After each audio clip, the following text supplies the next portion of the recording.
What's up? C'est encore Boris Killcat pour une nouvelle vidéo. C'est vrai que nous sommes tous des humains et nous mentons tous. Mais il y a des sujets sur lesquels, lorsque tu vas poser une question à une fille, elle va directement te mentir. T'es prête? On est déjà en retard. Je sais que ça c'est un classique parce que aucune femme, je dis même aucune femme n'est jamais prête à temps lorsqu'il faut sortir. Ma mère n'a jamais été prête à temps, ma copine n'a jamais été prête à temps et peut-être la copine de mon fils ne sera jamais prête à temps. Et le truc chelou dans l'histoire c'est qu'elle passe toujours à la douche avant toi. Dis chérie, tu as eu à coucher avec combien de jours dans ta vie? Bon, là c'est clair que ce qu'elle va te raconter est faux. Et nous les gens on a la fameuse équation du nombre qu'elle te donne multiplié par 3 pour avoir son vrai score. Mais moi je pense que c'est un peu plus subtil que ça. Je ne veux pas passer pour Albert Einstein qui vient démolir les lois de Newton, mais ma théorie est pertinente. Commençons par le chiffre qu'elle avance. Si ce chiffre est compris entre 0 et 2, c'est qu'elle dit probablement vrai. Si ce chiffre est compris entre 8 et plus l'infini, elle dit encore probablement vrai. Et j'insiste sur le probablement, parce que quel que soit le chiffre qu'elle avance, il y a toujours une marge d'erreur de plus ou moins 2. Mec, quel c'est ta fille.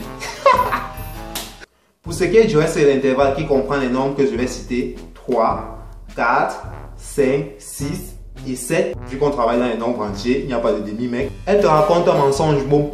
Et à ce moment, tu peux alors appliquer la règle de la multiplication par 3 sans aucun problème. Tu vis où ma chérie? Là je vous l'accorde, c'est juste un tout petit pourcentage de filles qui mentent là-dessus. Mais je ne pouvais pas passer là-dessus aussi facilement, vu que c'est un point assez intéressant. Ça c'est un cas typique des filles que tu rencontres lorsque tu es en train de faire le show. Ma chérie, tu pleures même ou non? Je viens au Jacouet. Ce qui est bizarre, c'est que après ce qui s'est plus ou moins passé, lorsque je décide de la raccompagner, oui, moi je raccompagne les filles.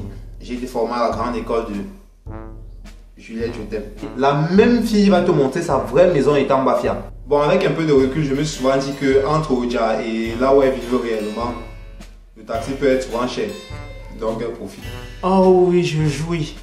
Ah ça, quand tu entends ça, tu te sens comme Conor McGregor après son chaos sur José Aldo. Ok, mauvais exemple. Quand tu entends ça, tu te sens comme Cristiano Ronaldo après un but en Champions League.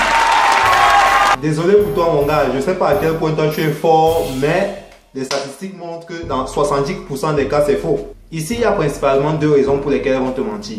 La mauvaise, tu lui perds déjà le temps et elle s'ennuie. La bonne, elle ne veut pas blesser ton ego, mais elle s'ennuie déjà. C'est qui le mec avec qui tu étais hier au Carrefour à 18h34? Bullshit! Lorsqu'elle t'a dit que c'est son cousin, mon gars, sache que c'est faux. Vexe-toi directement. Le seul conseil que je peux te donner, c'est que vexe-toi lorsque vous êtes deux places. Parce que si tu pars te vexer devant le Joe, lui peut se vexer plus que toi parce qu'elle lui aura déjà dit auparavant que c'était toi le cousin. Sur ce les gars, likez et partagez. S'il y a des points que j'ai oubliés, vous me les laissez en commentaire. Et je mets n'importe quelle fille au défi de me prouver que ce que je disais est faux. Peace.